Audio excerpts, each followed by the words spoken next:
What's going on, everyone? Today we got another tactic here on the channel. Today's tactic is a 4-2-3-1. I wanted to develop a 4-2-3-1 system for an international side, and today's international side is the Netherlands. I want to try and bring them a trophy finally because they have not won a major one in a very, very long time. So today, hopefully we create a tactic that wins the Euros with the Netherlands. If you wish to download this tactic, I'll be linking my Discord down below in the description. That is where you'll be able to download from. It'll be in the download section of the Discord. Speaking of the Discord, I have a new private section in the Discord for those of you who choose to become YouTube members. What are YouTube members? I'll be popping up an image on screen right now. They are essentially YouTube's version of Twitch subs. You get perks such as early access, tactics, and whatnot. So if that is something that you are interested in, I'll be putting a link down below in the description as well for you to be able to join that. But now, without further ado, let's get into the video. So like I said, tested this with the Netherlands. I wanted to create a tactic that could help them win the Euros, but club-wise, I tested with PSV Eindhoven, also with Bologna and Liverpool. The reason for those clubs specifically, one, I needed to do a Dutch club because we're testing with the Dutch national team. Then I also have Joshua Zirkzee in the side. He is our main striker for this tactic and he plays for Bologna, so I want to utilize him. And then also I have Cody Gakpo on the wing up top with him, so I wanted to see what we could get out of Cody Gakpo. Plus the wing backs are pretty important to this system, and Liverpool have some pretty great wing backs by the name of Trent Alexander-Arnold and Andy Robertson. But originally, when creating this tactic, I wasn't quite sure how I was going to incorporate two players in it, as they both play the same position, and they're both absolutely incredible. Those were Jeremy Frimpong and Denzel Dumfries. They both play right back or right wing back. And I didn't know how I was going to fit them in because I tried a 5-in-the-back system at first. I also tried a 4-3-3, which did win the Euros because I could play Frimpong as a left back or a left wing back. Although in the 4-3-3, I ended up playing him as a winger and Denzel Dumfries at that right back. So it gave me an idea. Why not try and do a 4-2-3-1? Because I think that the 4-2-3-1 could really help get a lot out of the Dutch national team. So that's exactly what I ended up doing, was creating that 4-2-3-1, and it helped us win the Euros. And we didn't just win the Euros, we dominated the Euros, not dropping a single game. The group was not that easy either, as Turkey is quite a difficult nation, same with Sweden, and we were in there with Belgium as well. We beat all three, as we can see right here, not conceding a single goal in the group stages. Then we had to knock out Croatia, England, Germany, and finally beat Italy in the final. The toughest game definitely being at Signal Iduna Park against Germany, being that they were the hosts. I mean, seeing them at least in the semis was no surprise, but I mean 5-4 in the end, that was one heck of a game. And it was an added bonus that we beat the reigning champions in the final as well. So now that we know that this helped the Netherlands absolutely dominate the Euros, how did the clubs do? So first up, we're going to talk about PSV Eindhoven. How did they do? They won the league on 85 points, scoring 99 goals in the league. They also ended up winning the Dutch Cup, and they won the Johan Cruyff Schaal, earning themselves a treble. And when it came to production from the players, they put up some pretty impressive numbers. The striker Luuk de Jong put in 40 goals. Chucky Lozano, who was one of the wingers, had 20. Malik Tillman, who was the number 10, and this 4-2-3-1 had 16. Noah Lang, the other winger, with 16. And Joey Verman had 14. He's going to be playing a defensive midfielder role as a ball-winning midfielder, and 14 goals from a ball-winning midfielder does not happen that often, and that's not the only time that it happens within this test, as someone else does even better than that. But when it comes to the assists, I was very happy to see that our wingbacks, Mr. Jordan Teze and Serginho Dest, were both up there in double-digit assists, because that is what I was hoping from those areas. Now when it comes to Bologna, how did they do? They ended up finishing in 7th in a Europa League spot on 64 points. And like I said previously, the main man that I wanted to see how he did from a club perspective was Mr. Joshua Zirkzee. He ended up putting up 15 goals, added Orsolini, but Mr. Lewis Ferguson put up 17, and he was the other player that, as a ball-winning midfielder, did pretty well. So, I mean, we've had 14 goals and 17 goals now from the ball-winning midfielder, which is pretty impressive. And assist-wise, the two wingbacks both led the team in assists, with Salesmakers having 10 and Christensen with 9. And then we move on to Liverpool. How did they do within all the competitions? They ended up winning the Prem on 101 points, only losing one game and scoring 118 goals. However, they unfortunately were runners-up in the Europa League and did not win any other trophies. But that did not stop Cody Gakpo and this Liverpool side from putting up some pretty impressive numbers. We had Mo Salah and Darwin Nunez both putting up over 30 goals. You had Jota, who was the shadow striker, with 23, and Gakpo was the left winger. He had 15 goals with 11 assists. But speaking of assists, I wanted to make sure that we had two elite wingbacks so that we could see what they can do assist-wise. Trent had 28 assists in all competitions, and Andrew Robertson with 20. Which those assist numbers are just absolutely ridiculous right there from wingbacks. Now there's one last thing that I want to go over on the FM side of things before we head over to tactical board and kind of break down this tactic. And that is how the Netherlands did statistically compared to everyone else. They had the most goals scored in the tournament with 16, which beat out France, Germany, and Italy. And then they had the most tackles won, which was really surprising. They had 138. I was not expecting this to be a high defensive output type tactic, but I mean, this proves that it is.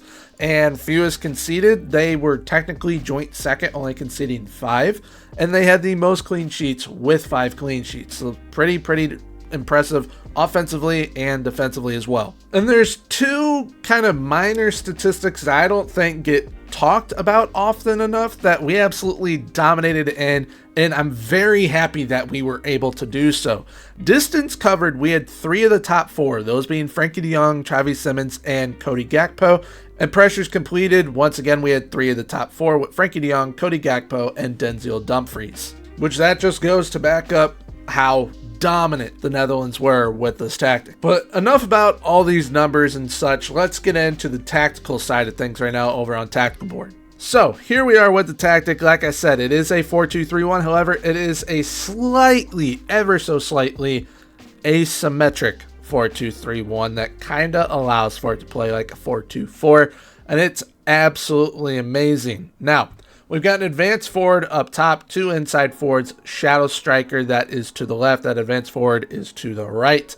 Then we got the DLP with the ball winning midfielder in the defensive midfield areas, 2 wingbacks, 2 ball playing defenders, and a sweep keeper. Now, in build up, this is where the tactic becomes absolutely ridiculous, and you are about to see what I mean by that. So, we have the advanced forward up here already. The shadow striker will push up, or it might stay here. I kind of allow it to do whatever it wants to do. Then we have the inside forward cutting in, this inside forward cutting in, this wingback coming up, same with this wingback, the DLP, and the ball winning midfielder with the ball playing defenders coming up as well. That is an umbrella of dominance right there. But what is very, very cool about it is that, like I said, this shadow striker might decide to stay a little bit deeper, which means that this DLP will probably stay a little bit deeper.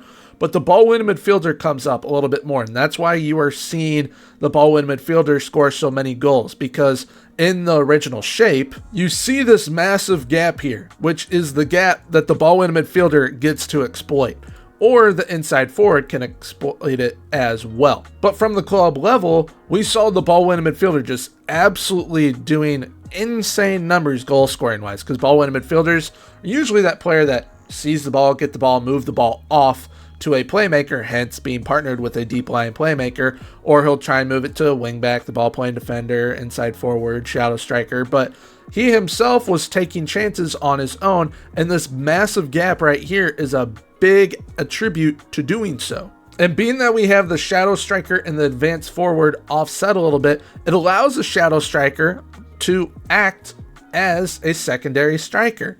And having a player like a Xavi Simons or a Diogo Jota in that role, if you have a player that is a very good shadow striker and you also have a striker that is pretty good with goal scoring output and has a decent level of playmaking ability like a Darwin Nunez, you're going to get plenty of opportunities up front, as it kind of acts as, I mean, it's called a shadow striker, but it acts as a shadow 4-2-4 instead of the 4-2-3-1. But all in all, this tactic that you see in front of you, is very, very dangerous, very, very potent attacking, and very good creatively as well. So if that's something that you're looking for, this tactic is perfect for you. But now that we've gone over all that, let's get into the FM tactic side of things. So here we are with the tactic. It is Gormy's 4231 Power the Orange. That is going to be the file that you'll be looking for in the download section of the Discord if you wish to give this a go. And this is the 11 that I try to basically play every single game possible with. And there was a pretty solid bench to go with it as well to allow us to do something special with such a fantastic tactic. But now let's get into the roles and break down the instructions and everything. So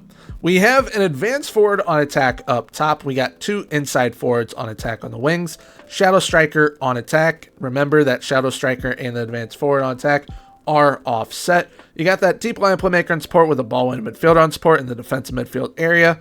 You have 2 wingbacks on support, 2 ball playing defenders on defend, and a sweep keeper on defend. With the advanced forward on attack, all that I added them was shoot more often. Both inside forwards on attack have crosses aimed at center and shoot more often. The shadow striker on attack has crosses aimed at center and shoot more often. That deep line playmaker on support has tackle harder. Ball winning midfield on support was left as is. Both wingbacks on support have cross more often and crosses aimed at center. Both ball playing defenders on defend were left unchanged. And sweep keeper on defend was left unchanged as well. Now this tactic is played with an attacking mentality. I highly suggest you keep it with an attacking mentality because it gets the most out of the tactic. Now when we're in possession, we have a fairly narrow attacking width. We play out from the defense, work the ball into the box, and use low crosses in the final third. We have shorter passing directness and slightly higher tempo. When in transition, we counter press and counter and distribute to the fullbacks and center backs. And once out of possession, we have a high press line of engagement, a higher defensive line, and more often trigger press. Now when it comes to the ability to be able to play this style of football and this tactic,